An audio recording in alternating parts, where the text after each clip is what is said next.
MLC పదవి అనేది కుల మతాలకు అతీతంగా ప్రజలకు అందరికీ కూడా సేవ చేసే పదవి. అందులో పట్టభద్రుల సమస్యల మీదనే పోరాటం చేసేటువంటి ఆ పదవి. పట్టభద్రుల ఇష్యూ పైన ప్రధానంగా మాట్లాడేటటువంటి పోస్టు అది ఎమ్మెల్సీ పోస్టు.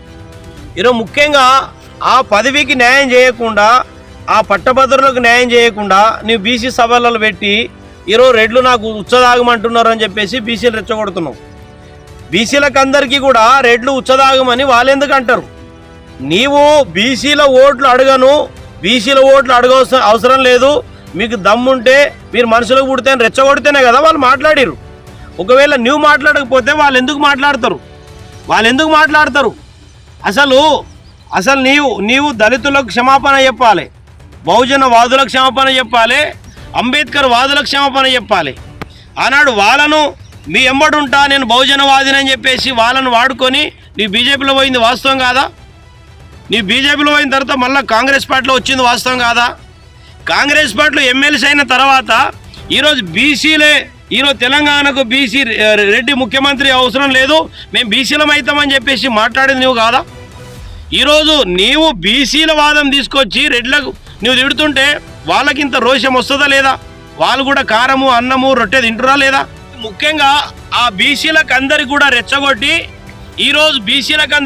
ఇప్పుడు బీసీలు అందరూ ఈరోజు రెడ్ల ఉచ్చదాగాలంట అని చెప్పేసి నువ్వు స్టేజ్ మీద మాట్లాడితే అసలు ఆ రెడ్లకు అందరికీ నీకు నచ్చిన భాషలో నువ్వు మాట్లాడింది వాస్తవం కాదా?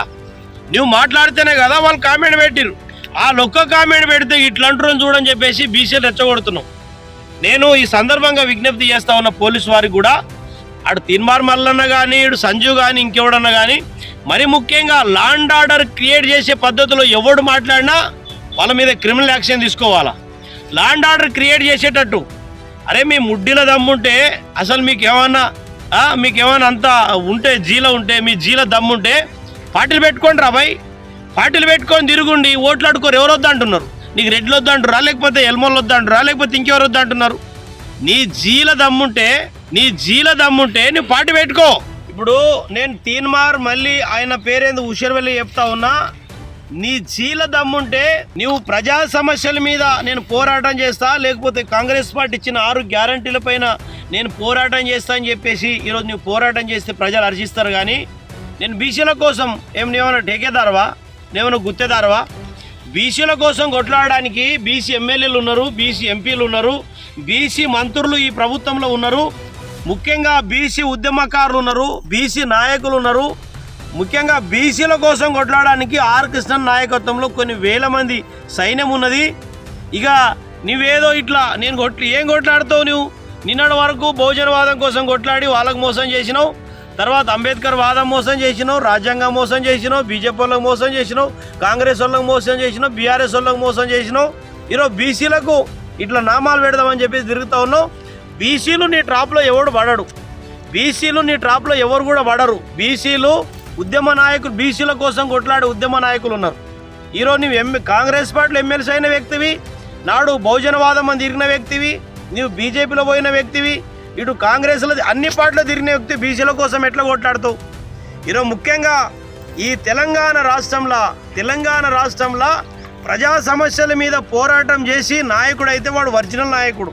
ఏ కులాన్ని అడ్డం పెట్టుకొని, మతాలను అడ్డం పెట్టుకొని ఈరోజు రాజకీయం చేసినోడు వాడు కొజ్జ రాజకీయ నాయకుడు. కులము మతము అడ్డం పెట్టుకొని చేసినోడు కొజ్జ రాజకీయ నాయకుడు. నువ్వు తెలంగాణ మూమెంట్ 2001లో స్టార్ట్ అయింది, తెలంగాణ మూమెంట్ మళ్ళీ 69లో స్టార్ట్ అయింది.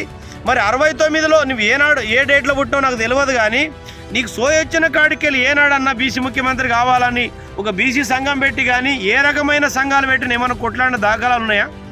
ఈరోజు సడన్గా అంబేద్కర్ వాదము, బహుజన వాదము, బీజేపీ వాదము, కాంగ్రెస్ వాదము, బీఆర్ఎస్ వాదము, అన్ని వాదాలు వీకిన తర్వాత 7200 వాదము, పార్టీ పెడుతున్న వాదం, అన్ని వాదాలు పోయిన తర్వాత ఏ వాదం దొరకక కాంగ్రెస్ పార్టీలు దేకకపోతే బీసీ వాదం అంటే, నిన్నొచ్చి బీసీ వాదం అంటే ఆర్ కృష్ణన్న ఏ వాదం కోసం కొట్లాడిండు? ఆర్ కృష్ణన్న సైన్యము బీసీ నాయకులు ఏ వాదం కోసం కొట్లాడిర్రు? ఈరోజు బీసీ నాయకులు ఎంతోమంది బీసీల హక్కుల కోసం, బీసీల విద్యార్థుల హక్కుల కోసం, బీసీల సమస్య మీద వాళ్ళు పనిచేసినటువంటి పరిస్థితిలో నీవు వచ్చేసి నేను బీసీల కోసం నువ్వేం కొట్లాడుతావు? బీసీల కోసం కొట్లాడాలంటే జీలో దమ్ముండాల పడుతుంది. ఈరోజు ఆర్ కృష్ణన్న మాదిగల కోసం కొట్లాడిండు, మాదిగల అస్తిత్వం కోసం కొట్లాడిండు, మాదిగలకు హక్కుల కోసం కొట్లాడిండు. ఆయనతో పాటు ఆ ఎంఆర్పిఎస్లో పనిచేసిన నాయకులు మనకన్నా గ్రేట్. రాజకీయ నాయకులు కులానికి న్యాయం చేస్తుంటే ఎవడు నమ్మేది?